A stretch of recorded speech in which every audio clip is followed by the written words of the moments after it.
Hey there, I am Gary Parrish. Welcome back. CBS Sports Eye on College Basketball Podcast, where we sometimes discuss camel fighting, dodo birds, and leaky black. The Eye on College Basketball Podcast, it is presented by Jersey Mike's, proud sponsor of the Naismith Award. Jersey Mike's would like to offer congratulations to all of the athletes on the watch list. Matt Norlander is here with me. If you're watching on YouTube, honor Brandon Davies appropriately. Smash that like button. And if you haven't yet, subscribe to the Eye on College Basketball Podcast. Please also do that wherever you listen to podcasts like Apple and Spotify.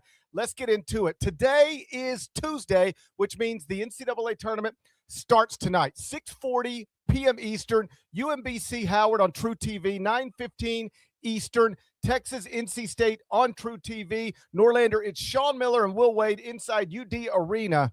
Oh, should we tap it? Should we tap it? Should UD Arena be wiretapped tonight? That's the first question. Yes, it's Christian Dawkins Arena. Not a Final Four one pick, but we know what the deal is here, right? We know what the deal is. How about that? Sean Miller, by the way, I'm going to have nuggets sprinkled throughout this episode. Sean Miller, first ever coach, back-to-back years, Final Four with two different teams. How about that? First four. I say Final Four. Yes, I was like, hold on. How did I miss this? My head was going, man. I was like, hold on. Love it. I'm not insisting I always pay completely close attention to what you're saying, but even I heard that and I was like, hold on, that doesn't sound right. First four. Yep. First four. I'll have some stats and stuff at the end of the show, but we've got a first round to preview. Now we're not going chest deep, let alone ankle deep on Arizona, LIU, Houston, Idaho, Iowa State, Tennessee. But we got a variety of different... Speak for yourself. Oh, you are? Let's have it. Come on, give me everything you got on UConn Furman right now. You know how I feel about Bob Ritchie. How do you feel about Dan Hurley? I like Dan Hurley. You know, I like Dan Hurley. I actually like, that's the thing. You get in this situation where it's your job to talk about things, and then suddenly people are like, well, you must not like this guy because I said I didn't think that the way he did this one thing this one time was appropriate. It means you don't like this guy. Here, I thought about this the other day as I've been going through what I've been going through. Every Memphis coach that has ever had the job since I've had my career has hated me at some point. Every single one. The coach at my alma mater, because it is my job to talk about these things. But the truth is, I'm not sideways with any of them in real life. I could talk to, well, maybe there's one that wouldn't be the nicest to me, but I could talk to pretty much any former Memphis coach and it would be fine. And I think if I bump into Dan Hurley, it would be fine. I like Dan Hurley fine, but you know how I feel about Bob Ritchie. Okay. You want to dive into that? What else we got? Here's what I want to do. Here's what I want to do. I want to tell people what we're actually going to do this afternoon. All right. I asked Norlander last night. I said, send me 3 games from Thursday and 3 games from Friday that you want to talk about in any form. Doesn't have to be the best games, the most exciting games. Just send me a list of 3 games from Thursday, 3 games from Friday. Then I'll look at your list, and then I'll pick 3 games from Thursday, and I'll pick 3 games from Friday, and then we'll talk about them. And that's how you do a podcast. So, Norlander, let's start with the game you picked, the game that will get things going Thursday at 12:15 p.m. Eastern on CBS. That's America's Most Watched Network. It's the network of stars. It's an 8-9 game in the East. Location, Greenville, South Carolina. Ohio State is the 8. TCU is the 9. The Buckeyes are listed as 2.5-point favorites. Why are you looking forward to this one? Is it because you have Bruce Thornton fever? Yes. And I've got David Tunch fever as well. I knew it.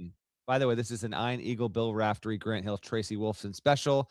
I love an 8-9 to get us going on Thursday. That's how we do on CBS.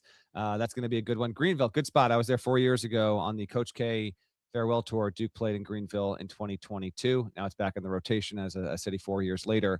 A lot of appeal to the game. I think it is the second best 8-9 matchup. I've got another game we'll get to here, but between Ohio State's and Thornton's terrific. He's the star. He's the stud. No doubt about it. Ohio State's a top 20 offense in the country, but Mobley shoots 42% from 3. You've got Devin Royal as a good wing there, Tilly as well, and Jake Diebler getting his team into some good form. They've won 4 of their past 5. This is an just a vintage 8-9 game. This was one of the first. This was literally the second matchup we saw on Selection Sunday as they went down the East region. And I thought when that plopped up, I said that makes perfect sense because Ohio State is an 8, TCU is a 9. TCU is more defensive leaning. I mentioned Punch before. He is a terrific sophomore, and interestingly enough, I think he's going to be a guy who can potentially make a name for himself all the more in the tournament if they can win the game. And I want to be clear about this. I am not trying to get him out of TCU whatsoever. I hope they're able to retain him. Sound like that. I'll just tell you, when I was at the Big 12 tournament, there was one other coach that was like, how much do we think he's going for in the portal? He has a very, very good reputation as a guy who's already established, but can be an even bigger breakout player as a junior next year, ideally, hopefully, in Fort Worth. So a wonderful 8-9. We get to see if Bruce Thornton can really shine on that stage. I'll give you a couple nuggets on the matchup overall. These two teams have met 4 times in their history, but none since when? When's the last time these teams met, GP? When do you think it was? Oh, shoot. I'd probably say it felt like 2002. 1969. Oh, wow. Yeah, 1969. Ohio State 4-0 all-time against TCU. This is Ohio State's first tournament appearance, by the way, since 2022. They're averaging 79.8 points a game this season. That's the most the Buckeyes have averaged since 91-92 when they were a tick over 80 points per game. TCU is in its 4th tournament in the past 5 years for the first time. It's won a game in the tournament 2 of the past 3 times, and it has been able to win 11 games in league play. That hadn't happened as a program since 98, GP. So they're a team that can turn you over. I think it's a wonderful matchup. Punch leads the team in scoring and in rebounding, and they've got a good point guard in Proc Harding. So this is just a tasty matchup to get the game going. I love this one. It feels like it's fated to be close with under 2 to go. I certainly hope that's the case. Yeah, if you care about momentum heading into the NCAA tournament, and I'm not sure that you should, but if you do, TCU is like 6-1 past 7, 9-2 past 11, been playing well. Ohio State, Bruce Thornton, all-time leading scorer. There was some thought like middle of the season, is he really going to go down as OSU's leading scorer all time and never participate in the NCAA tournament? We got our answer. He's in 8-9 game to kick things off on CBS. Looking forward to that one. The second game you selected, it tips Thursday, 6:50 p.m. Eastern on TNT. It's a 6-11 game in the South. Location, Greenville, South Carolina. North Carolina is the 6. VCU is the 11. UNC is a 2.5-point favorite. Why are you looking forward to this one? Is it because you have Seth Trimble fever? No, could never had Seth Trimble fever. Great player, but I don't have that fever. I don't have a fever, and there is no prescription for any more Trimble. This is a very trendy 11/6. Do we agree? We both have VCU in this one, right? You have VCU or no? I picked VCU. As a former master of ceremonies, A10 Media Day pre-pandemic, I felt obligated to go with the Rams. Okay. Winner of this is going to play the winner of Illinois Penn. If you're listening and trying to remember where this is in your bracket, we're going into the lower left in the South region. And yes, he said Greenville. TNT. I like to give you the broadcasters here. This is a TNT game, and this is Eagle, Raftery, same deal. Greenville, same crew. We're not flying in a different crew for the night game. They're going to be on all 4 calls. No Caleb Wilson. How much is that a factor? A lot. I was just talking to a coach less than an hour ago, and he had brought up, we were talking about a variety of different things, but just by pure coincidence, this game did get brought up because we were talking about mid-majors and what ones could or might do some damage here. And I was like, I've got VCU. I don't know, man. Like, they've lost once. I like their capability from beyond 3. And he's like, that's the one thing. Like, if you told me VCU dropped, 8 second-half 3-pointers on Carolina, like, I believe that's on the table. I believe that's possible. So we'll see. Carolina's 5-3 without Wilson in the lineup. It's coming off of 2 understandable losses, but 2 losses none the same. We'll see if they can reverse course there and what they can do on that end. VCU, obviously a tournament mainstay, 21st appearance in program history. They've been here 3 of the past 4 seasons. Their 16-1 record since January 14th, with the only loss on the road at SLU. I take real stock in. Like, I do think there's something to be said for how well they have looked and how strong they've played. And the factoid here on VCU, and I think I had this in my 1-68 rankings as well.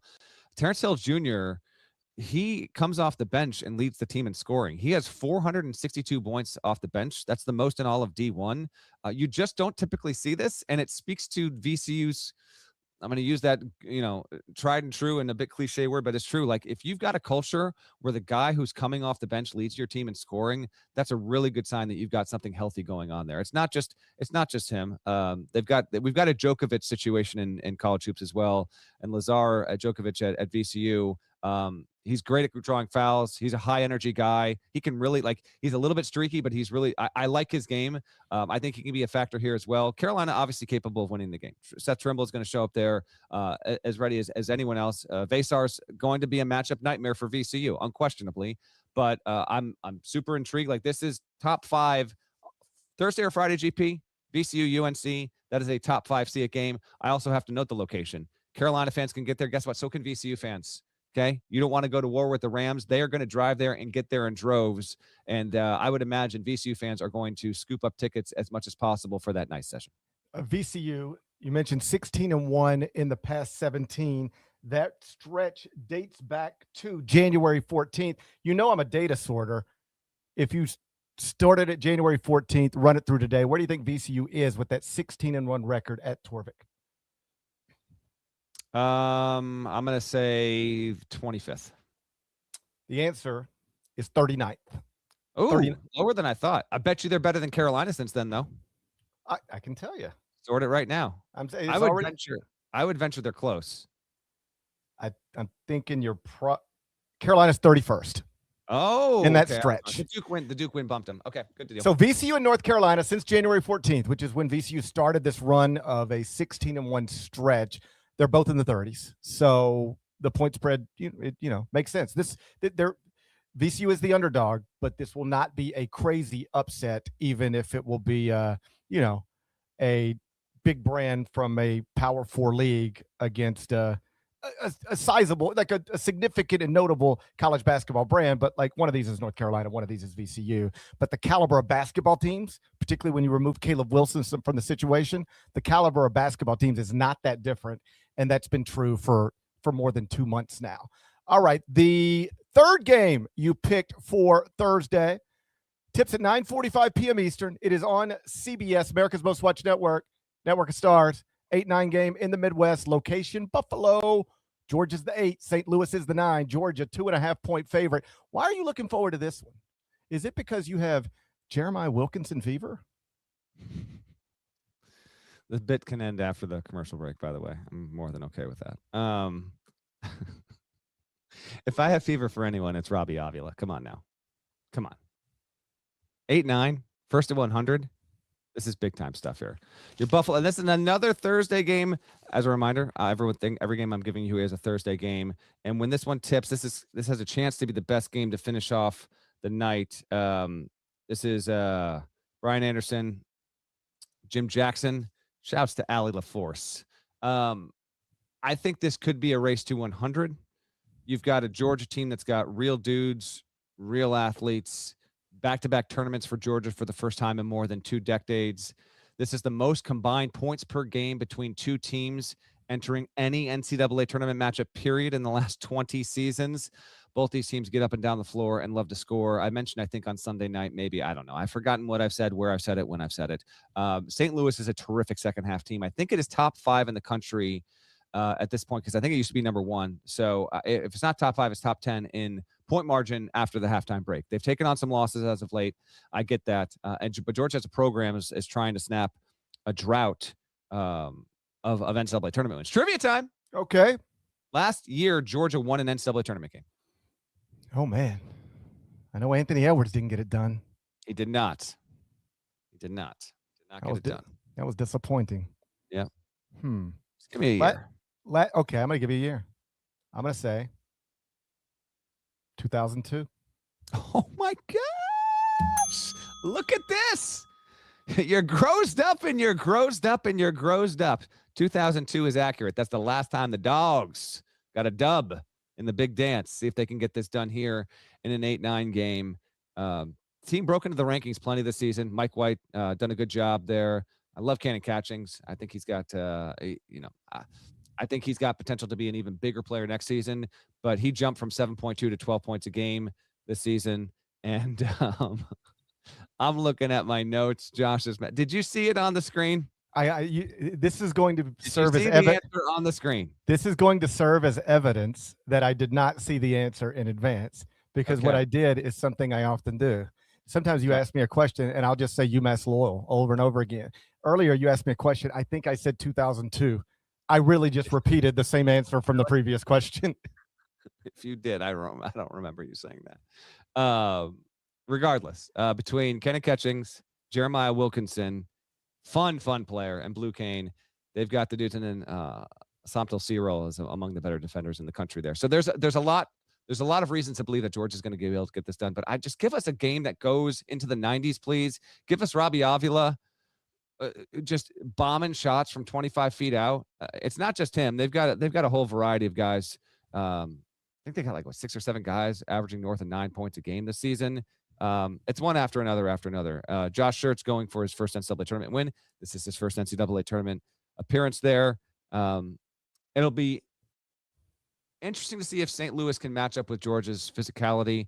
The Dogs are high flyers. Teams with the most dunks in college basketball this season. Arkansas is first. Georgia's second. 198 dunks for the Bulldogs this year. This better be a damn good game. But the nature and the way both teams play, you're also at risk of this going late into the evening on Thursday night, and maybe one team pulls away and wins, say, 99-85. But I'm hoping we get a 40-minute just absolute inferno. Okay, so that's Norlander's 3 games from Thursday to keep an eye on. Are you ready for my 3 games from Thursday to keep an eye on? Because I got 3 games too. All right, I get to pick games too sometimes. Game 1, Thursday. My list starts at 12:40 p.m. Eastern. It's on True TV. It's a 4:13 game in the South. Location, Oklahoma City, Oklahoma.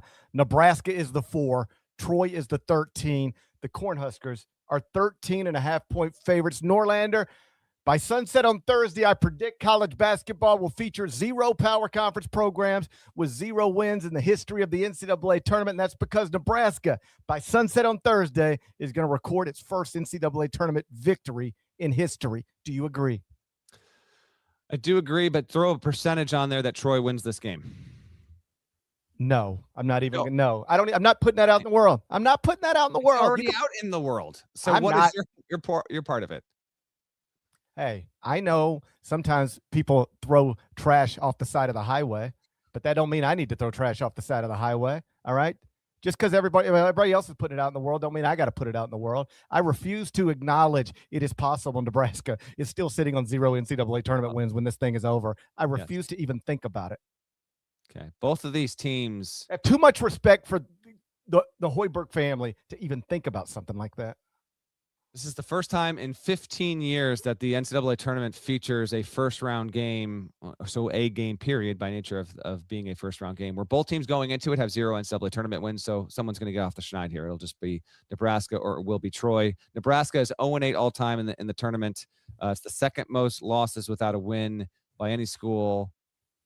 I think – who's the most? I know this. Is it Iona? I know you don't know. I'm thinking out loud. It used to be Iona. 2002 is my answer. I'm going to go with 2002. This is the best seed for Nebraska since 91, and when it was a 3. It's obviously sitting there at a 4. I do think Nebraska's going to get this done. I think Troy's a little bit of a trendy pick. I think some folks are looking for a 13 to beat a 4 one way or another. I get that. But I between Sanford, Rink Mast, among the more underappreciated players outside that state in college basketball, really, really good player. Sam Hoiberg, fantastic defender in his own right. I think Nebraska gets it done, but I will be keyed in on this game. This is a Brandon Gaudin, Chris Webber, Andy Katz announcer situation. Oh, by the way. Second Thursday game, tips at 2:50 p.m. Eastern on CBS. It's a 116 game in the East.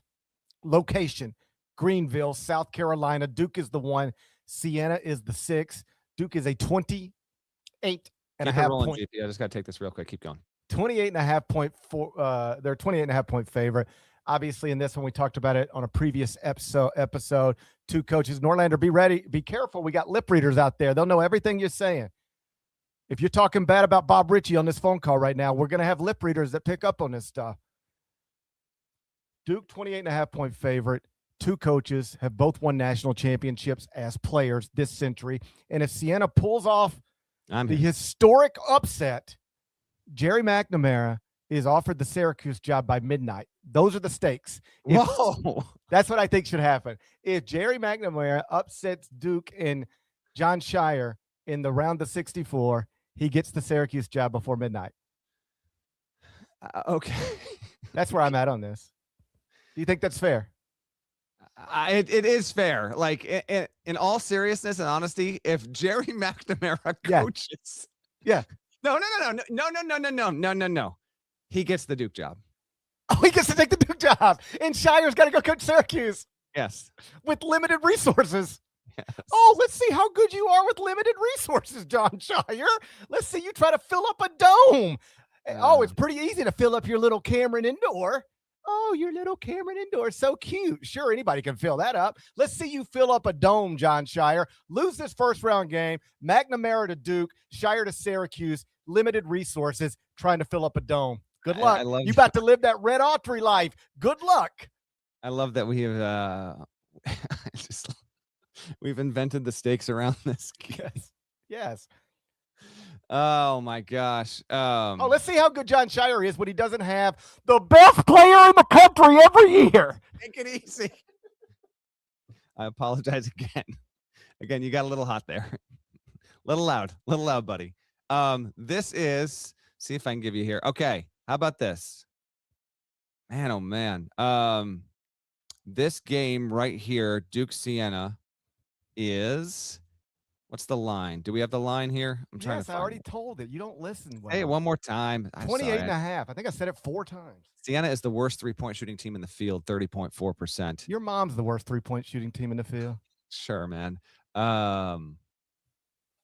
1, 2, 3, 4, 5, 6, 7. There are 8 dogs by more than 20 points going in, and then we'll still have there'll be 10 total 20-point dogs in the first round of the tournament.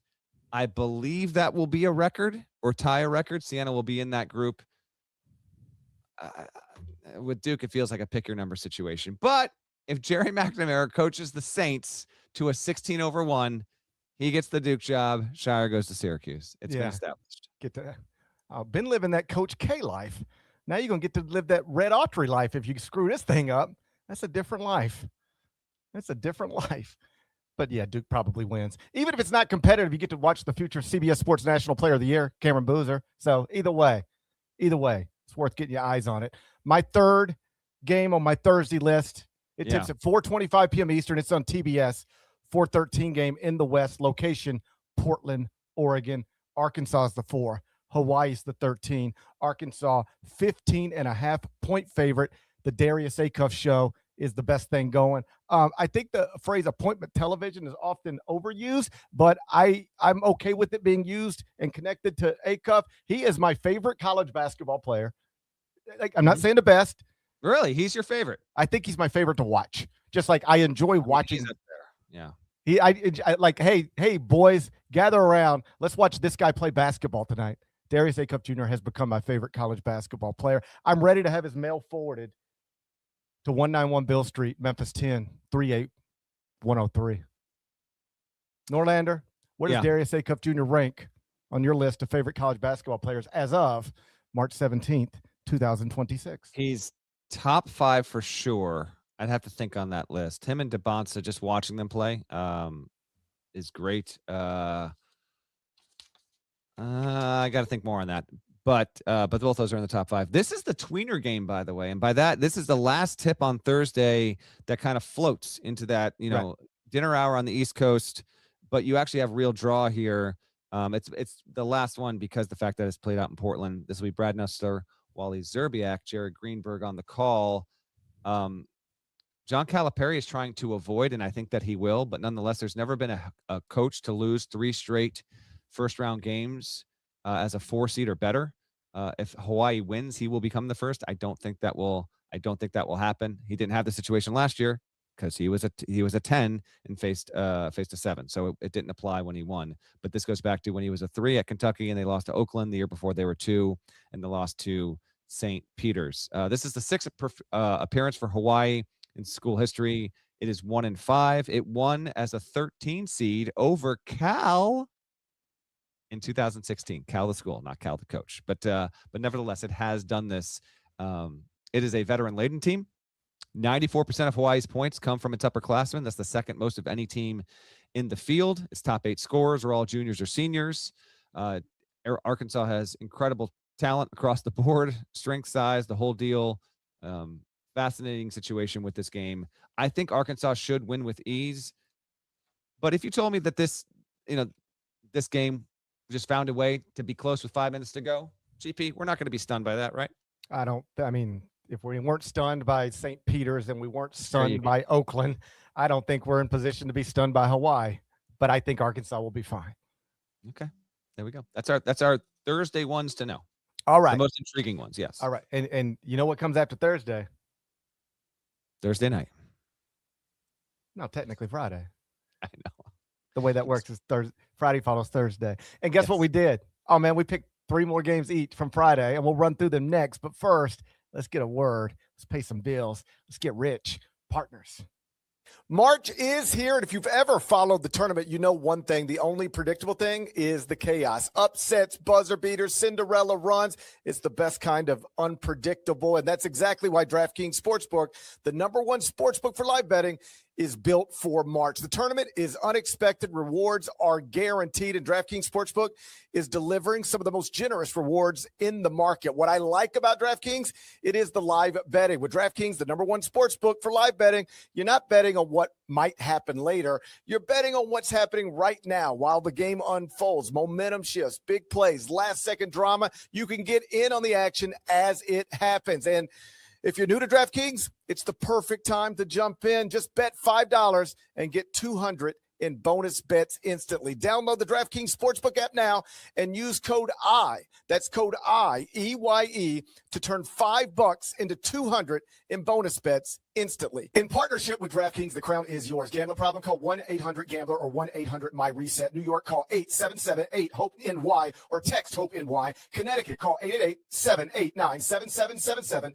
or visit ccpg.org. On behalf of Boot Hill Casino in Kansas, wager text pass-through may apply in Illinois. 21 plus in most states, void in Ontario. Restrictions apply. Bonus bets expire 7 days after issuance. For additional terms and responsible gaming resources, see sportsbook.draftkings.com/promos. Limited time offer.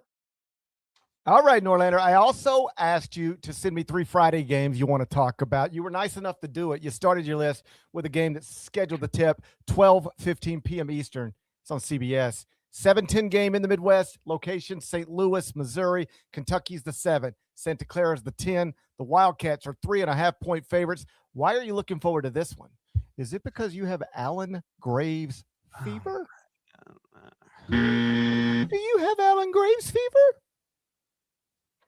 This is also the first game getting us going on Friday. So I love that we've got 2 tasty ones here. This is a Spiro Adidas, Jim Spanarkel, John Rothstein call out of St. Louis on CBS, as you said here.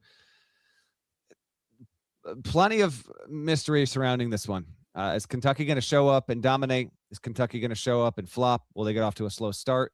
Santa Clara's only notable wins came against St. Mary's. What can it do once it gets another opportunity here in what will be unquestionably a road environment when Kentucky fans take over that building to start that day? So you're going with a team that has made 64 tournament appearances. That's the most ever in history. And Santa Clara is here for the first time since 1996 in the days of Steve Nash. I find this matchup to be outstanding. I think that Santa Clara and Herb Sendek and the way that those guys play, been a top 40 team for most of the season, run some really good offense. They can get inside. They can score. Christian Hammond can kind of change the pace, shoot well from deep. Alan Graves, I don't have the fever. He's also a good counter as a stretch 4 type to get it done. They've got some good stuff there. Jake Ensminger, Jr., 6'9", another guy that can step out and shoot. Doesn't do it a ton, but he can get it done. One of the more effective players in the country if you go by O reading. And then is Otega Owe going to be the guy that carries Kentucky in this situation? Malachi Marino's had some really fun spots and some big moments there. Denzel Aberdeen has national title experience. I don't know. To me, Colin Chandler is the skeleton key for Kentucky. What he can do for them. He is their only true reliable shooter from distance. Kentucky finds itself in a spot. This has been a pedestrian three-point team. Not terrible, but not great. Not even top 150 in the country. If they find themselves in a spot with Santa Clara where they're in a real boxing match with 5 minutes to go, are they going to need to rely on the three? And is it going to come through, or is that going to be something that really is a major factor? Because Santa Clara, they can race with Kentucky as much as you want them to race. This isn't a team that is slow and plodding. They're not blitzing up and down the floor, but they like to get out and run. And I find this to be a terrific matchup. So let me ask you a question, because I do think that the timing of this game plays a role in how it will be perceived. Like it's going to be the first one that starts on Friday. And so all eyes will be on it. And I remember when the Peacocks got up on the Wildcats, that was like a thing. And it felt like the whole world was doing peacock sounds. And then Jack Golke happened. And that was like, oh man, the whole world's like like I remember I don't know all my cousins' names. All right. But I remember Jack Golke forever. And so here's my question. Do people still enjoy watching Kentucky lose to a traditional non-power, or was that more of a John Calipari thing? No, it's Kentucky. It's Kentucky. It's Big Blue Nation. That's right. It's one of the 3 most prominent programs in the history of the sport getting knocked out by a bunch of peacocks. Like it was probably 80-20 Kentucky and Cal. Cal had a little bit of that. This team isn't a 2 seed, but this team does have a reported $22 million attached to its roster price. And so that all the more will feed into it. That's right. If it is indeed a close game late. And by the way, with Santa Clara, we're going to see Steve Nash on our televisions and the flashbacks to their tournament trips. Santa Clara famously beating Arizona in a game when it was a much bigger underdog back in '93 when Nash was a freshman.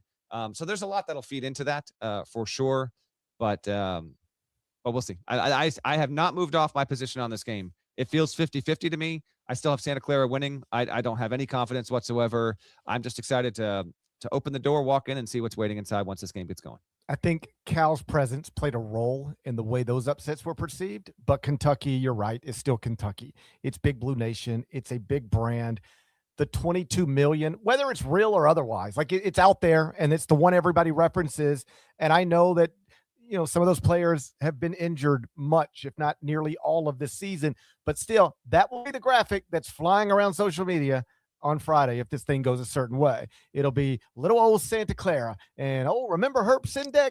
He used to be in the ACC and now he's running, I guess, the 3rd best team in the WCC. And here they are with a fraction. We'll have the numbers on it. Santa Clara only spent this much and Kentucky spent this much and the Broncos get the win. And that'll be the story of the early part of Friday. If Kentucky doesn't win this game, there is a tremendous amount of pressure on Mark Pope to win this game just so he can avoid all of that stuff. And just real quick, we can move on to the next one. All-time tally NCAA tournament wins, most ever. Kentucky 1-3-4, North Carolina 1-3-4. We see if they remain tied or if one takes one leg up on the other in a matter of a couple days. Second Friday game you selected, tips at 12:40 p.m. Eastern. It's on True TV. It's a 5-12 game in the Midwest. Location, Tampa, Florida. Texas Tech is the 5. Akron is the 12. Texas Tech 8.5-point favorite. Why are you looking forward to this one? Well, come on now. Is it because you have Christian Anderson fever? Gosh. If I got fever for anyone. Do you have Christian Anderson fever? No. It's Shema Scott fever. After that shot he hit. Scott shot. Come on now. All right. I did since we talked yesterday, I made a few changes to the bracket, but I think we're all set. I do have Akron winning the game now. So I no longer have do I have Akron winning the game? Hold on. I can't remember. Geez. I tell you this, I don't have Alabama in the Elite Eight anymore. I don't have that. Made that pick on Sunday night. That has been changed. They're facing legal problems. Yeah. The Crimson Tide are facing legal problems. They are. We'll get to that game before we get out of here. Yeah, I think I'm going to put Akron into the Sweet 16, GP. So the first game here, though, with Texas Tech, no JT Toppin. Akron, school record 29 wins this season, 3rd straight tournament appearance. You've got guys who are on this team. Obviously, the coaching staff have this experience in recent years getting to the tournament. Akron is never won a game in the tournament, 0-7, but it's won 19 of its past 20 games. It's averaging 88.4 points a game. They really can score. Scott's a tremendous player. Tavari Johnson led the MAC at 20 points a game this season. They, to me, have the experience, like the collective experience. In fact, let me pull this up. I think I saw this earlier. I want to say Akron is top 5 in experience in college hoops per KenPom. Minutes continuity was what I was looking at. They are top 20 in minutes continuity this season. So a group that has played together, been together, collectively knows what that's all about. Texas Tech, they've got guys who were in this spot a year ago. They were a game away from the Final Four. Christian Anderson, he's going to play. I hope he's fully healthy. That's a guy who I saw quite literally in front of me and alongside me after the press conference, was walking with a slight but noticeable limp after he slipped on that floor at the Big 12 tournament. He is going to play, but is he 100%? Is he 90%? Is he 75%?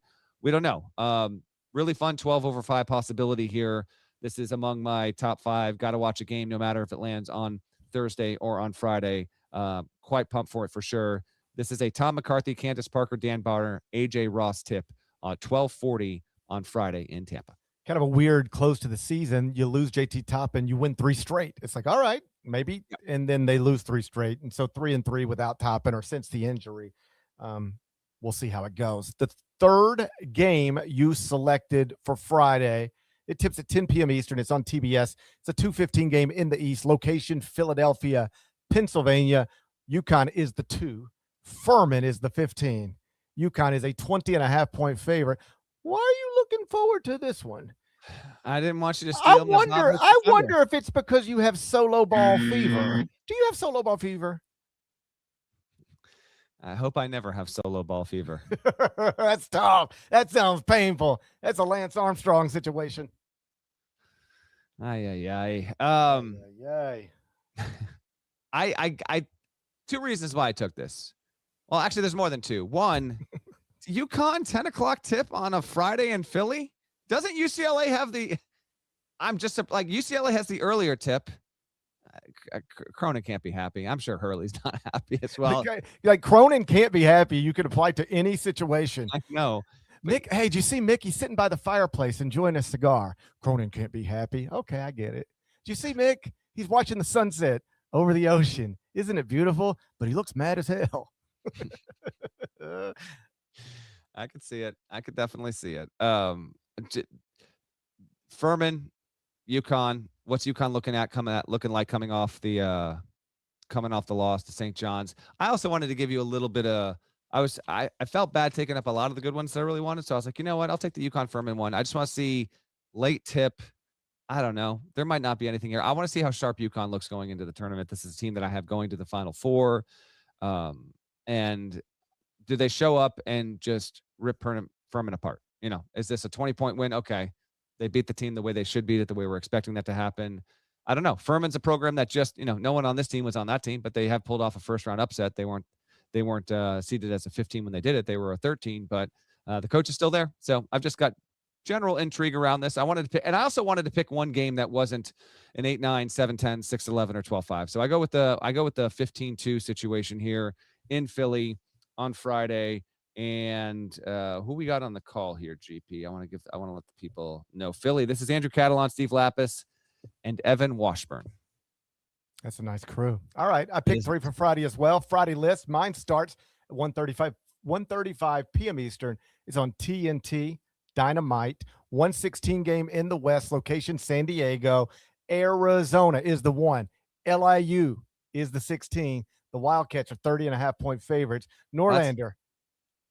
The Wildcats are 30.5-point favorites. Yeah. Why is this a game? What are we doing here? Fins up, man. What are you talking about? Fins up. Put your fins up. No shot. Put your fins up. No. Why do you not put your fins up? They're not winning the game. You can still put your fins up. No, I won't do it. Why do you refuse to put your fins up? Because they're not winning. They're a 30-point dog. What do you want from me? I want your fins up. I want you to show proper respect. Okay. They're 30. They're a 30.5-point underdog. But why did you pick this game? I thought you and I together would show our support for the so-called little guy. If this makes us, let's move it along. Okay, there we go. Fins up. Okay, sure. Fins up. I basically live here. Like LAU is like basically my alma mater at this point. All right. I hear you're turning your back on the Johnnies, also in the greater area, and the Johnnies are the Johnnies are my main piece. LIU is my side. Josh is asking for fins up in the chat right now. The Red Storm are my main piece. LIU is my side piece. To anyone listening to this at the most inappropriately public spot right now, whenever you're listening to this, at some point Tuesday afternoon, evening, if you for some reason you're behind the pace in the middle of Thursday, you're like, nah, I got to listen to every show. In middle of the grocery store for GP, fins up right now, middle of aisle 3. If you're lingering around the oranges, wherever you might be, I need to know. If you're doing the Stairmaster at your gym, go fins up. No one needs to know why. Nobody knows why. Be encouraged right now as you listen. Let's go. As soon as this is over with, I'm gonna put a coat on or something. I'm gonna go for a walk. It's St. Patrick's Day right out this window. By the way, can you see the sun setting over the Hudson? That's the sun setting over the Hudson. Okay. All right. So I'm gonna put on a coat. I'm gonna go outside. It's St. Patrick's Day. I'm gonna walk around. Don't worry, I ain't gonna Mark Sanchez myself. All right. I'm gonna keep it between the lines, but I'm gonna walk outside for a minute and I'm gonna walk just like this all the way through New York, through the street. You see a little short dude with glasses walking around like this tonight. Say what's up. Give me a fist bump. That's gonna be me. Hey, I was on CBS Sports HQ earlier today. Yeah. And we went through an exercise, me and Avery Johnson, former NBA Coach of the Year, Avery Johnson, GOAT stuff. We were going through it with Amanda and Jacqueline, and they had an exercise. You've seen something familiar before, where they say, hey, 42 of the 46 past national champions have been top 5 seeds in the NCAA tournament. So let's wipe out everybody who's not a top 5 seed in the NCAA tournament. Now we're focused on 20 teams. And then it's like, X amounts of the past whatevers have won either a conference regular season championship or a conference tournament championship before winning a national championship. So let's eliminate all the teams that doesn't apply to, and you get rid of them, and you dwindle it all down. And it's kind of interesting. The place we got, there were 4 schools left, and it was Duke, Michigan, Arizona, and Florida, the 4 number 1 seeds. But then the next one we went to was something along the lines of the past X amount of national champions have taken at least a certain percentage of their field goal attempts from 3-point range. And so let's remove every team that doesn't do that. And at that point, you removed Arizona because they only take 27% of their field goal attempts from 3. That ranks 362nd in the country. And I was asked, okay, GP, what do you think of that? And I said, respectfully, I think that's where we're taking it a little too far and trying to manipulate it to get it to a certain place. Because I do think some of the other ones that were referenced was like X amount of X amounts of the past national champions have had at least one first-round draft pick in the next draft on the roster. And that's one where I'm like, that does matter. Like you got to have pros by the time you get to the Final Four if you're trying to win 2 more games. I subscribe to that. But the truth is, style of play stuff in college basketball, I don't think it matters that much at all. You could play fast. You could play slow like Virginia. In 2018, Villanova, nearly half of its shots came from 3, and they won the national championship. Arizona, barely a quarter of their shots come from 3, and they are a co-favorite right now with Duke and Michigan to win the national championship. My point being, I don't think Arizona – I wondered early in the season whether Arizona's lack of 3-point shooting would be the thing that keeps them from winning the national championship. I no longer believe that's a thing. They might not win the national championship, but I fundamentally believe a team playing this way can do it. I assume you do as well. I do, for sure. And that's why I've getting all the way to the title game, not changing off of that. Don't have them winning, but they very much can. Arizona is the 2nd most popular national championship pick on the CBS Sports app right now. Duke is a comfortable 1st as we head into Tuesday night. My second Friday game tips at 3:15 p.m. Eastern. It's on True TV, 4:13 game in the Midwest. Location, Tampa. Alabama is the 4. Hofstra is the 13. Alabama is an 11.5-point favorite. Norlander, have you ever seen 2 pounds of weed in person all at the same time? I have not. No, that is not. I've never been in the presence of 2 pounds of marijuana in person. That's a lot. It's a ton. That's a lot. I know. Aiden Holloway not going when to I play. was his age, I couldn't even afford 2 pounds of weed. Like that's where NIL's like really coming into play.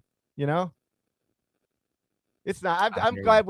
I am glad. Listen, young man made a poor decision. That goes without saying. Aiden Holloway, of course, but I do like that we finally got to a point where a young man can legally afford to have 2 pounds of marijuana at his home while filling up college basketball arenas all over the country.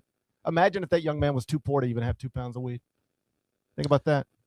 He's not, and he reportedly told the agents he was not looking to sell, but he has been hit with a felony charge with intent to sell because I guess with that much on one's person or in a residence, that's what they went to. I don't know. We'll see on that. He is not expected to play with Alabama this weekend. Let's focus on the matchup because you picked a GP. But I do think that this feels like the most likely situation that would give us a double-digit second-round matchup. Akron, maybe to beat Texas Tech. Hofstra, maybe to beat Alabama. Hofstra's got Cruz Davis, Preston Edmeade, who was a stud in that CAA title game. Hofstra has a real chance, and no Aiden. He's the second leading scorer, and like how they use him, how fast he is on the floor alongside Philon. I've seen that team up close. Like they are a handful because you cannot contain them. They are blurs on the court. Now you lose Holloway. There's a real impact there. So in addition to just Hofstra's chances of winning, I think going up naturally by the fact that Bama no longer has Holloway for this game. I think just the general appeal here, GP, of the game and everything attached to it is pretty high. Mike's muted. GP, GP might have a little bit of a mic situation. I don't know. My mic keeps muting, but I'm not doing it. I don't know what's going on. You're good. All right. I hear you. Okay. Anyway, let's get back to the weed. That's a whole lot of weed. No, that's why it happened. The feds are tapping the phone, and that's what happened to the mic there. Yeah. Listen, I ain't got 2 pounds of weed. I just like it that we finally reached the point these young men have enough disposable income to purchase 2 pounds of weed, because that's not cheap. Just got to figure out a new place to keep it, I guess. That's the next step in the learning process. You got to learn that you can't keep a felony amount of weed inside your apartment. Them dudes showed up with a search warrant. Not Crazy. looking good. Yeah, this is an instantly just a story just unlike anything I can ever remember. I mean, there's weird stuff every year. Let me be clear, but losing your second best player days before the tournament starts, 2 pounds of marijuana being in the apartment and catching a felony charge. Wow, that's a new one on me. My third Friday game. It tips at 9:45 p.m. Eastern on CBS. 4:13 game in the East.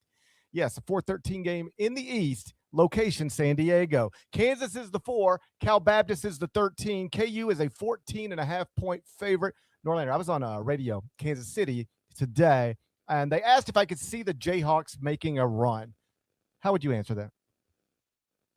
Yes.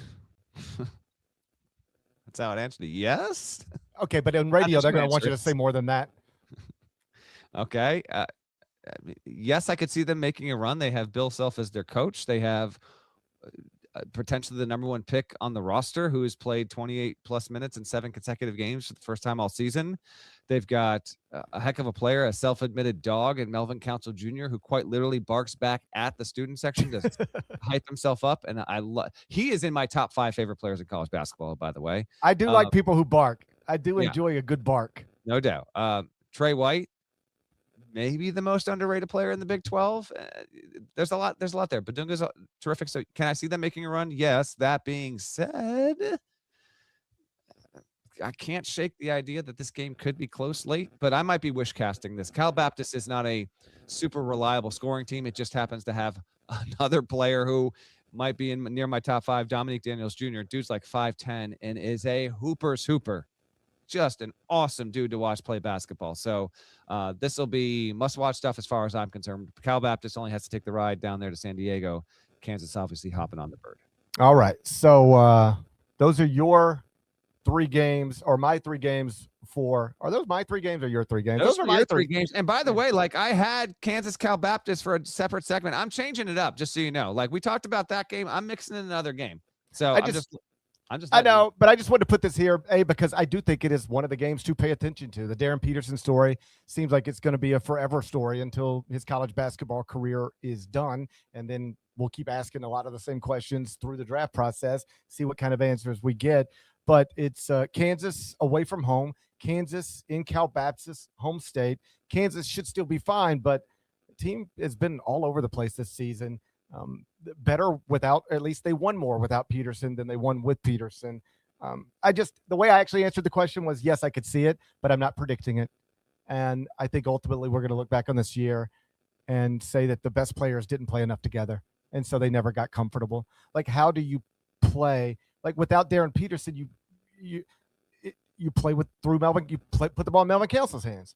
But you remember Big 12 Media Day when we were sitting back there talking about how is Kansas going to use Darren Peterson, and it felt like put the ball in his hands, give him a ball screen, and just let him lead the nation in shots. Usage rate through the roof. And that's a hard thing to do when you're alternating between him being in the lineup and out of the lineup. It's a hard thing to manage from just the locker room perspective, I would imagine. And so it never got right. I wouldn't rule out anything, but I'm not expecting a Kansas run at this point.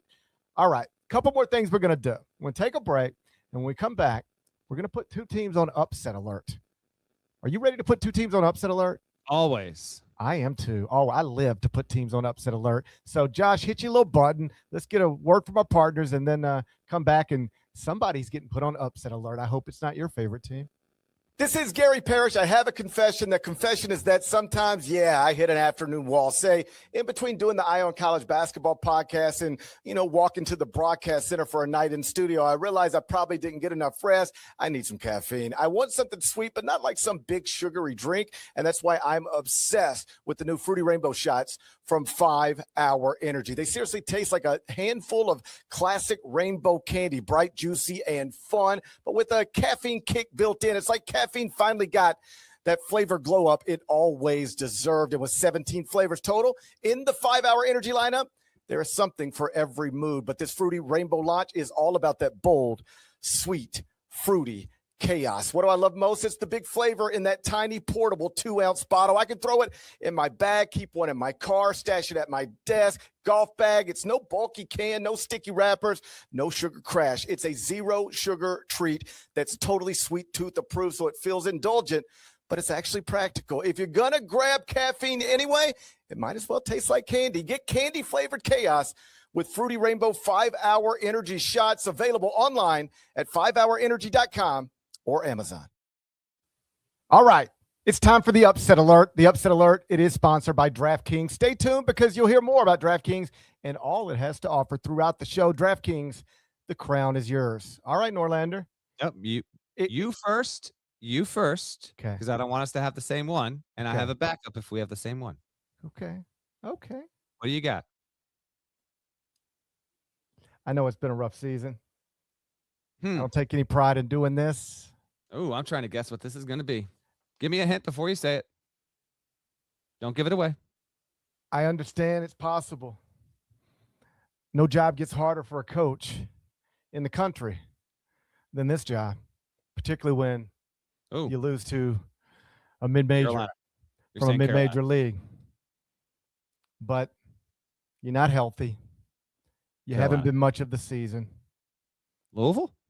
And you're running into a basketball team that won 26 times this season and has a man that used to guide a power conference school to the NCAA tournament consistently. Perhaps it wasn't properly appreciated in real time, but he's bounced around a little bit after that. And now he finds himself out in California with third best team from the West Coast Conference. Is this even upset alert? Kentucky is listed as a 3.5-point favorite. Okay. Over the Santa Clara Broncos. I got Broncos. issues with a 10 over a 7 being labeled as an upset in the tournament, generally speaking, but you go ahead and cook. I don't give a shit about your issues. A 10 over 7 is an upset. A 3.5-point underdog winning is an upset. Give me Herb Sendek. Give me Santa Clara. Kentucky. You have been placed on upset alert. Do I have even a button for this? Like, what would I possibly use for? How about this? I'm a Sun Devil. I mean, I don't Look at know. me. It could be Shaka. We could practice like this. It could be I go Kentucky, you're on upset alert. And then Okay. you go. Am I doing this? No, I think the other one. The other one. Yeah, I think that's it. Okay, let's try again. Give me Herb Sendek. Give me Santa Clara. Kentucky, you're on upset alert. Okay, I think that works. Fair enough. I understand it's actually technically an upset, but 10 over a 7. Then maybe you should shut your stupid mouth off if you understand. How about this going forward? If you get the juices flowing. How about this moving forward on this podcast? If you understand that what I'm saying is true, don't try to take issue with it. How about that's a new rule for the podcast? You can't follow that own rule yourself on a show-by-show basis. Absolutely not. Okay, I'm going. How about this? Unintentionally,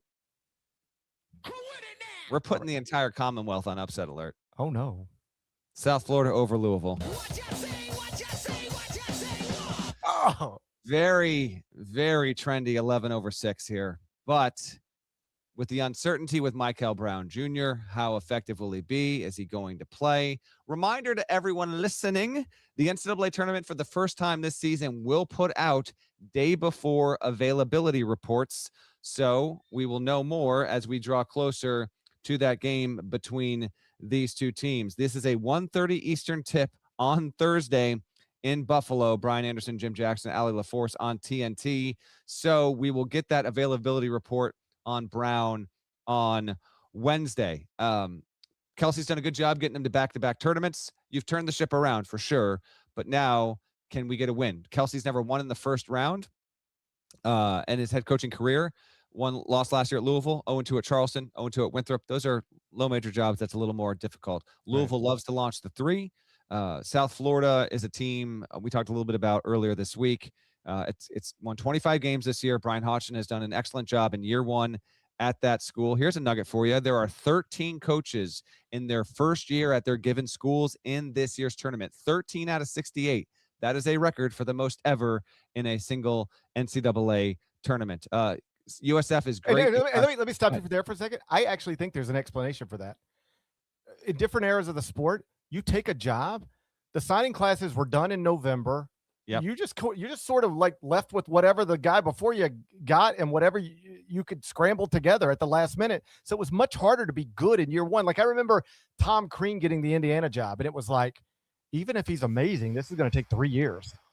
And now you can flip these things pretty quickly because of NIL transfer waivers. I know you know that, but I just think it's worth pointing out. There's an explanation for this is the most this has ever happened, and it's because you can roster build in one offseason in ways that you couldn't previously.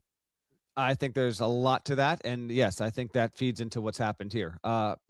And by the way, springing more hope across the country with this. Now, this also in some ways gives more athletic directors reason to make a change, and that can benefit, and now also it can also backfire, frankly. But when you see 13 guys at varying levels across the country were able to walk in year 1, and you get to play on this stage and not have to wait even to year 2, that has a real impact across the country. Isaiah Nelson, American Player of the Year, Defensive Player of the Year, Newcomer of the Year, really good player there. He's one of 5 guys on the South Florida roster averaging at least 11 points this season between him and Wes Enos, who can launch it from deep. I'm putting Louisville on an upset alert, but the hardcores that just love this tournament every year and have made picks and bet against it, like they know that there are games every year, man, where there are just the matchups are released. You hear it on CBS, you see it flash across the screen, and by Sunday night, it feels like the entire world is picking that game. This is a classic example. It feels like South Florida might be the most popular 5 seed difference for an upset. That's where my line is drawn. And more than any 12 over 5, more than VCU over North Carolina. There are some popular ones there. To me, there's not one that's more commonplace for upset alert here than South Florida over Louisville. It is my pick nonetheless. And that's another game in what I think is the strongest TV window is the one that we get going here. We have TCU Ohio State on CBS. Then we get Troy, Nebraska on True TV, who's going to get their first tournament win. Then we get this game, South Florida and Louisville and Buffalo. And then Portland to finish it off, we get 5 seed Wisconsin versus 12 seed High Point. That's nasty good. Like every single one of those games has real draw, real appeal. I can only hope at least a couple of them finish off real close there. That's an epic first window to get things rolling on Thursday. All right. Before we get out of here, one more thing we're going to do. We've talked about a lot of games. Let's zero in on a couple. You get one, I get one. It's the Sling game to watch. One game to watch happening, and I don't care. You can pick Tuesday night, Wednesday night, Thursday, Friday. The Sling game to watch. What you got? I gotta go Wednesday because Miami University playing in the first 4 is the most must-see, can't-miss game of the opening rounds and then the first round. This is a first-time thing. I don't know if we'll ever see something like this happen again. The sports watching world is going to tune into this game around 9:15 Eastern. That'll be in the Midwest region on True TV, coming out of Dayton, Ohio. Winner gets Tennessee on Friday. And here's just a few quickies tied to this game. Miami is the first team to ever get an at-large bid with 0 quad 1 net wins. You probably realize that. What you might not realize is Miami is only one of 5 teams in the past 10 seasons to get an at-large bid without playing an AP-ranked team. There was another one that happened this season. St. Louis also comfortably in the field. Miami is the first MAC team to get an at-large since, of course, Wally was on the squad back in 99. But this team is second in the country in points per game, 90.7. It's first in the country in field goal percentage, 52.4%. Its effective field goal percentage is 61.2%. That's the most by any team, not any tournament team, any team ever since 2000, since we turned over to this millennium. Technically, we did that on 2001. I get you on how the calendar works there, people. Miami is one of 2 teams in this tournament with at least 6 scores of 10 points a game or more. Queens is the other one, but it's the only one that's got 7. So you have that going up against SMU. Boopie Miller, outstanding player. In fact, he's one of only 3 players in the tournament averaging at least 18 points and 6 assists. The other 2 are Darius Acuff and Christian Anderson. Real dude. The only players in this tournament that have scored more points in their career than Miller of SMU are Thornton at Ohio State, Jerome Pierre at SMU, his own teammate, and Graham Ike at Gonzaga. So SMU has the ability. It has the horses. Miami has the shooting. Can this team beat its first high major opponent of the season? Must-watch stuff. GP's going to be in studio late on Wednesday. I'll probably hop on here for a good 10 minutes, win or lose, and talk Miami and see how this game goes for a quick reaction pod if you want to hop on late Wednesday. We won't go long. It'll just be me, but I'll talk to it, whether they keep the story going or whether it ends. We'll give you a quickie pod that you can listen to in real time or have ready for you early Thursday morning before we get the first round going. I don't mean to double up, but you're right. That's the game. Tuesday, Wednesday, Thursday, Friday. And I don't think I've ever said a first 4 game is the best game or the most interesting game or the most – I can't wait to see how it goes game of the first rounds of the tournament. I don't think I've ever labeled a first 4 game that, but I think this one applies because Miami has been such a big story this entire season. And the more I've thought about it, I don't just like the way the committee handled them. I think it's perfect. I think they did exactly what you're supposed to do with Miami, Ohio. Like going forward, whether it's an official rule or an unofficial rule, here would be my standard. Any team from any conference finishes its regular season undefeated, we're going to put you in that bracket with an at-large bid if you need it. Anybody, any league. Yes, go ahead. It should be actual bylaw. If you don't lose a game in the regular season, you play in the national tournament. That's just my opinion. I'm fine with that. And I know some people will say, well, won't that encourage, an SEC team? Like, hey, good luck. Good luck. Hey, encourage away. If you try to manipulate it and say we're going to schedule to go undefeated, you know what you're going to do? Have a terrible strength of schedule and not go undefeated. That's what's going to happen to you. So I'm not worried about what it encourages because it'll just encourage coaches to walk right into landmines. If you finish your regular season undefeated, we're going to put you in the bracket as an at-large if you need an at-large, no matter what happens to you in your conference tournament. But then we will seed you on your predictives. I think that's totally fair. Completely fair. That's what was done here. I like the way the committee handled Miami, Ohio. And now I really do think, I assume SMU fans are rooting against them. Probably some Auburn fans. But outside of that, the country wants to see Miami, Ohio win a game against a power conference school. I kind of wish it was somebody other than SMU, because SMU doesn't sound power conferencey. It ain't been there too long. Like I wish it was like Miami, Ohio against Michigan State, or like, Michigan State, they're not down here. So like if Indiana could have got in, if frankly Auburn would have been the dream story, but it didn't fit, but that would have been awesome.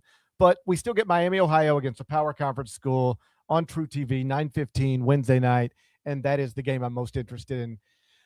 I don't know about watching, because I'm most interested in watching Darius Acuff and AJ Devonta, stuff like that. But in terms of I want to see how it goes, that's the one, because I think it shapes the way these guys are remembered forever. Maybe not on campus, but throughout the country. They're either going to be, remember that team that went undefeated in the regular season, and it was Red Hawks and Wally Zerbiak, and then they got to the tournament and people argued whether they should have, and then they beat SMU to go to the round of 64. It's either going to be that, or remember that Miami team that everybody tried to tell you wasn't really that good, and they went undefeated in the regular season, and people were like, isn't it great? And we're like, yeah, but they didn't play anybody. And then they finally got into the tournament and they put them against SMU and they lost by 12.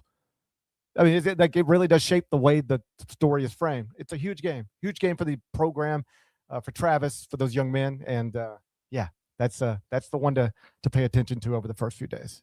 Yeah, it's going to be tasty. I got a couple nuggets I want to toss out to the audience, but real quick, just games that we didn't dive into. I just want to know which one of these just has you most interested. I'm going to just give you a random assortment. You pluck one out of the basket. Mm-hmm. Wisconsin High Point, a 512.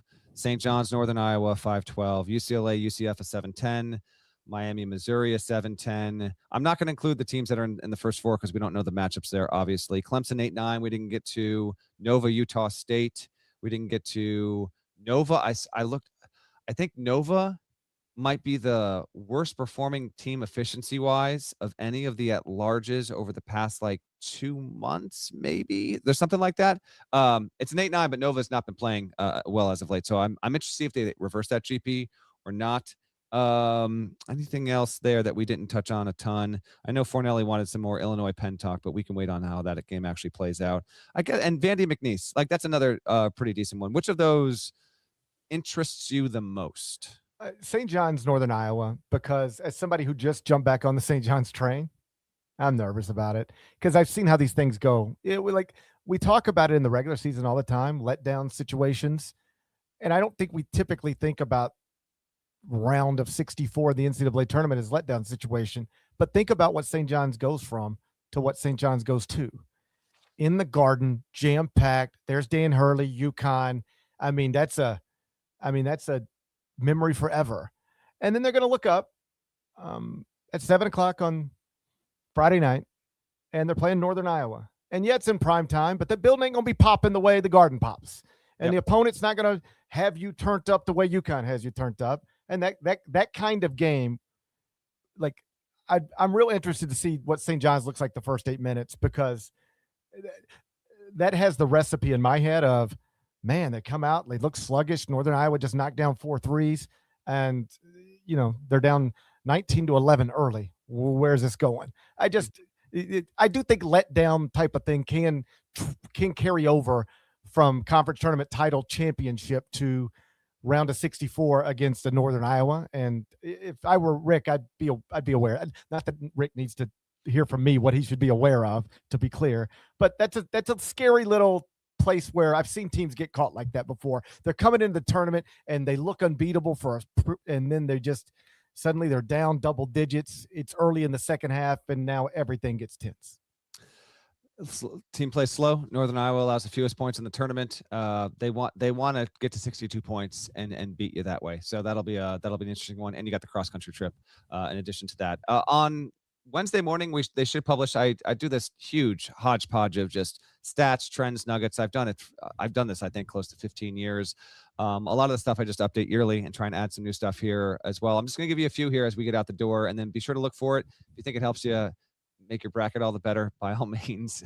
I can't promise that it will, but here's a few things about the tournament as we get ready for everything to get going. This is the 87th tournament. If you are curious, there have been 3,770 tournament games played in the event's history. The best teams that don't have a national title with good seeds this season: Houston, Purdue, Iowa State, Gonzaga, and Illinois. 0 national titles, but they have the best seeds here. Duke is a 1 seed for the 16th time. Carolina has the most with 18. Kentucky, it's the 64th tournament, has the most of any school in history. Duke has 16 wins against the field. That's the most of any, but Kentucky has the most games against the field. Kentucky played 19 tournament teams this season. Remember that Week 6 AP poll, GP? Want a reminder of who was in the top 12 of the Week 6? Yeah, why not? Every year since 2004, a team in the top 12 of the Week 6 AP top 25 went on to win the national title. This is from 12-1 back then. Alabama, Louisville, BYU, Michigan State, Gonzaga, Houston, Purdue, UConn, Iowa State, Duke, Michigan. In Week 6, the number 1 team in the country was Arizona. So one of those 12 teams will win the national title. I agree. This is a bit of an infamous stat at this point. No team has ever lost its first conference tournament game and won a national championship. That would seemingly eliminate these teams with top 4 seeds. Illinois, Michigan State, Nebraska, and Alabama were all one and done in their respective league tournaments. Keep an eye on that. What else can I give you here? Idaho has the longest drought that has snapped. Last was in the field in 36 years ago. Arizona has the best neutral court and road combined record of any team in the tournament, 16-1. Alabama, for the second straight year, faced the fewest quad 4 teams. It only had 2 a year ago, only has 2 this year. Coaches with top 4 seeds not to have yet made a Final Four: Tommy Lloyd, TJ Otzelberger, Brad Underwood, Ryan Odom, and Fred Hoiberg. Over under 1.5 coaches make the Final Four from that group, GP. Give me the list one more time. Otzelberger, Underwood, Odom, Hoiberg. Would you put a number at 1.5? 1.5.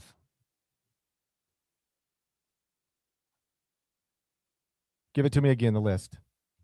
These are coaches at a top 4 seed that I got that. As a head coach. I'm just reminding the audience. Yeah, Tommy Lloyd. Lloyd, Otzelberger, Underwood, Odom, Hoiberg. Under 1.5. My bracket has over. I've got Arizona and Iowa State there, but we'll see. I think the smart play is probably under, but we'll see. I will say that on a similar note, one of the things that came up on HQ was, I want to make sure I get it right. It's X number of the past X national champions, whatever the number is. It's pretty large. Either won a conference regular season title or a conference tournament title before winning the national championship. And so I was asked, like, could you see a team doing, breaking that trend? And the obvious one's Houston. Didn't win the regular season Big 12 title, didn't win the Big 12 tournament, but is actually my pick to win the national championship. And I think that's one of the trends that's going to go to the wayside, because in these big bloated conferences, you're going to have legitimate national championship contenders almost annually that don't win their conference championship or their conference tournament. Because, like, why didn't Houston do it? Because Arizona did. Yeah. Right. And you could, both of those teams can win a national championship.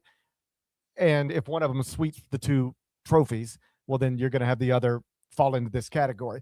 The other one that came up, X amount of the past X national champions had been to a Final Four previously at some point in the history of the program before it actually won a national championship. And that's another one that I just don't think matters that much anymore, because look at Indiana football. If you got the right coach and you got the right resources and you're in Final Four, you can build this thing almost anywhere. And so I care less about program history today than I've ever cared. And it's because of Indiana football and what Indiana football proves you can do in college athletics these days, which is build something great anywhere at the Power 4 level, pretty much, regardless of what's been built there before. To that point, Golden had won a tournament game and then he won the title. I think that's true of Hurley, or maybe he had won one and then he won the title. I'll give you a couple more. We promised Josh he could get his Final Four picks on the show. We're almost done here. Only 3 years ever, as you're doing your bracket and you're trying to finish it out, just know this. Since we went to 64 teams in 85, the only years in which the 1s, the 2s, the 3s, and the 4s all won in the first round, there wasn't a single upset in those lines: 2007, 2017, and last year. So could we have a repeat? Sure, maybe. And there's actually been a lot of data out there. I'm going to reference a couple things that I saw here. David Purdom, who covers gambling and betting for ESPN, All 5 seeds are at least 8-point favorites over 12s for the first time ever.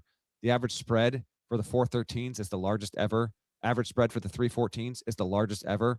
All 2 seeds are all 20-point favorites for the first time ever. And that makes sense with the portal and what we've seen here. Matthew Winnick does good stuff with Basketball in Review. All 5 seeds are power conference teams in KenPom's top 25. All 12s are mid-major teams in the top 100. And this year, if you were a top 25 team and you played a mid-major in the top 100, 12-0. Average margin plus 19 in those. So we'll see. We need the bracket gods to throw some lightning bolts here. Like, I need to see a shocker or two. I think we may have something if we get to this again with the 1s, 2s, 3s, and 4s all making it to Saturday and Sunday. History says that doesn't happen, but we are now in a new era. Let's just keep that in mind there. Just a couple more here for you, GP. I'm seeing what I want to give you here. I got a lot of good ones, and a lot of this stuff will obviously be on the site, but I know a lot of people taking their college basketball content through podcast form and aren't necessarily going to read it. Auburn this year, 38th at KenPom, the best team not to get in. Miami, 93rd, the lowest ever, obviously, to make it in, period. A top 3 seed has won the national title in 24 of the last 26 tournaments. The 2 exceptions are both Connecticut in 14 and in 2023 when UConn was a 4 and it won it. In 12 of the past 14 tournaments, a 7 seed or worse has cracked the Elite 8. Do we see that again this year? I don't know. We'll see. Houston now has the longest Sweet 16 streak, GP. 6 years in a row. It was Gonzaga. Obviously, that streak ended last year. Houston's gone 6 years in a row. We think it's going to be 7. No other school has longer than a 3-year Sweet 16 run. So I'll have plenty more than just this. If you want another good one, 40 teams in this year's tournament average at least 80 points. That's the most ever to enter a tournament. The previous record in 1989, 37 of the then 64 teams averaged at least 80. It's incredible stuff. BYU in the tournament for the 33rd time. It has more tournament appearances than any other school without making a Final Four. If this stuff gets your juices flowing, filling out the bracket, check CBS Sports early in the morning, and we'll have a story up there that you can just dive in and just swim around in this stuff and help you make your picks. Before we get out of here, Josh, you are up, buddy. Did not want to get you out without at least sharing with the world your Final Four and national title picks. So you've had plenty of time to do it. We'll get your picks up on our bracket games as well. That is linked in this podcast description. No matter how you are taking this podcast, there is a link to that. If you've done it in years past, go back to the CBS Sports app bracket games, Eye on College Basketball Challenge. You are auto put back into that pool. Just make your picks and compete against me, Josh, and GP. Josh, it's all you. Who do you got? First of all, my camera did not show up to the party here. Wow, not in focus. It's been in focus for 6 straight months. Not in focus now. Oh, I like it when somebody else has technical difficulties. If I could mute your mic right now, I would. Just know that. I'll keep that in mind. Maybe I'll send you the producer login so you can. That's what I need. Have a little bit of fun. Please do not. That's what I need. Let me handle this. Podcast burns down. Final Four picks. In the East, Duke. I'm pretty comfortable being the only one of the 3 of us having the team with Cam Boozer, and assuming they can get through the first weekend, they should get hopefully a little healthier, and I'll take them. I don't think enough people are talking about Michigan State in that region. In the South, Houston. They've got it all. I'm right there with you guys in that region. Guard play, experience, coaching, defense, and the poetic justice of what happened to them last year in the Final Four. We have now jinxed the Cougars, just so everyone's fully. This is not happening. All 3 of us have Houston going to the Final Four. Did you hear they're going to have a home court advantage in the Sweet 16 and the Elite 8? Did you hear about that? I've been hearing about that on our podcast Twitter feed for Steve on GP side 2 straight days. We got some good run on the SV pod. Stanford Steve took in our show in real time, and he agrees with GP. He's pissed about that. He's furious over Missouri and St. Louis. It was genuinely very. That's nice to know. I got notes from people. I was like, I don't need to hear everybody's opinion. Like I know the nice thing to say is like, everybody's opinion matters. I do not. I've never believed that. Like everybody's opinion does not matter. I don't need to know what most people think. But I did get text, from a handful of people whose opinions do matter to me, and they were encouraging texts that I think I'm on the right side of history here.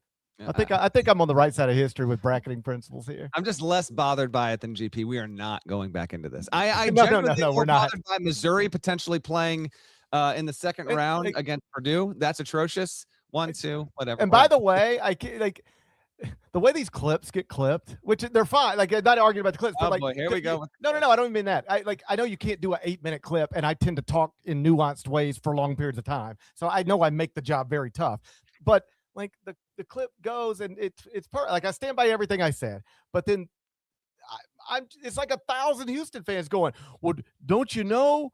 We had to play fans. Yes, Purdue in Indianapolis last year. Did you have anything to say about that? Yes, I thought that sucked too. I said it last year. I know you can't put this principle in and expand it all the way out to the 4 seed and the 6 seed and the 8 seed. But if you want to keep it very simple, this would be my suggestion. Under no circumstances should the 2 seed be in what amounts to a home court advantage against a 1 seed if it happens to get to the Elite 8, period. You get that out of the bracket every time. That's what I believe. I'll die screaming that one. My favorite part is that people think it's an anti-Houston take. It's not an anti-Houston. It's not an anti-Houston. It doesn't matter who it is. It could be any 2 teams, and I would say it's wrong. It's so funny. I would tell people, anybody who will listen, if I could write the NCAA tournament, I would write Kelvin Sampson winning it with an Emmanuel Sharp buzzer beater. Like, if I could write the script to this NCAA tournament, that's what I'm writing.